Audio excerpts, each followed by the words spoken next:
Lady. Listen.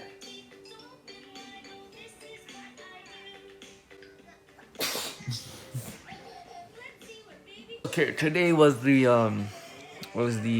OSSTF strike. That's the Ontario Secondary School Teacher Federation. So today they went on strike. So today we didn't go to school.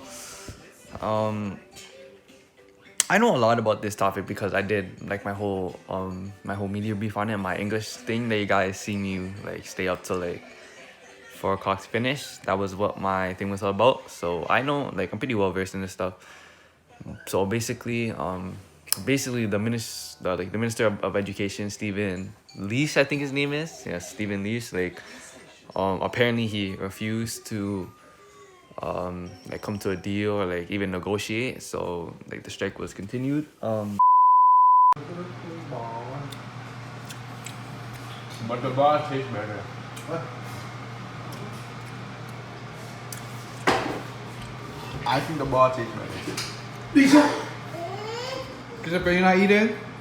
Cái này cay.